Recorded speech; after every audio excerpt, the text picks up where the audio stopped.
This is Christopher Mosier from My Media Helper. In the past couple of years, I visited and filmed a lot of small towns scattered through western and central New York. And this time out, the visit is to the town of Prattsburgh.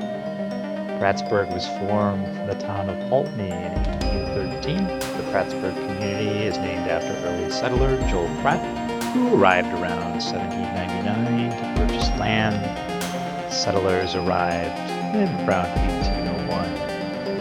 The town does have the Historical Society of Prattsburgh and corresponding website. It's not updated very often. There's really not a whole lot of information on there. I picked the site of the bare bones of interest, and I'll provide the link to the site in the description. The first church building was erected in the southeast corner of the park by the Prattsburgh Religious Society in 1804 for $220. This was enlarged a couple of times as the congregation increased, cutting in two and moving the sections apart and then building the additional space between. This building is said to have burned in 1823. However, we read that some of the materials and lumber were put at auction in 1824 and were purchased by one Abner Lyon. A Dr. G.E. Waters helped tear it down. It was a vast piece of patchwork. Mr. Lyon moved much of the timber and windows across the road barn south of his home on that corner. Then the Park Hotel and this barn were torn down to make a gasoline station. Much of the lumber was received for buildings on the muck lands. The Presbyterian Church was built on the present site in 1825 and dedicated February 1828 at a cost of $4,000. Both the church and school burned in February of 1923, and both rebuilt shortly after that. From 1889 to 1961, Prattsburgh was located on a railroad, the Canona and Prattsburgh Railroad Company, the Canona and Prattsburgh Railway Company, and the Prattsburgh Railway Corporation. I guess they needed three names. During the period operated at 11.44 single-track standard gauge railroad from a connection with the Erie Railroad at Canona to Prattsburgh.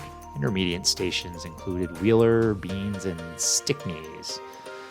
During the Civil War, the town was still being established. As the war continued, many took up the cause, and in the end, 98 citizens of Prattsburgh became veterans of the Civil War. Prattsburgh was incorporated as a village in 1848, but subsequently abandoned its village status in 1972, and its population was 656 in 2010. In 1852, H.A. Hopkins built the first of three town clocks. In 1852, the Park Hotel was built. This was torn down in 1955, and the Arrow Mark now stands on the hotel's site. In 1868, after being located in several locations, the Methodist Church built its present building on Porter Street. In 1872, originally the railroad was run from Canandaigua to Bath through Prattsburgh. This didn't materialize. Then in 1881, a railroad was proposed to run from Bath to Stanley, but this would be in competition with Lake Keuka and Hammondsport Railroad, which is already transporting most of the freight and passengers. After many meetings on October 8th of 1889, Holdy made the first complete trip over the line, drawing two coaches filled with passengers at the cost of 50 cents per person round trip. And the trip took 28 minutes from Canana to Prattsburgh. Sorry if I'm mispronouncing Canano. In 1876, a potato bug called a Colorado beetle was discovered, and these beetles decimated the potato crop. They had to be knocked off the vine with sticks into a pan and burned into kerosene oil. In 1877, the first of three bandstands were built in the town park. In 1878, A.K. Smith started the first bank in Prattsburgh.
On Main Street in Prattsburgh is a monument from the Knights of Cyprus to Madame Sarah Bernhardt, the greatest actress in the world.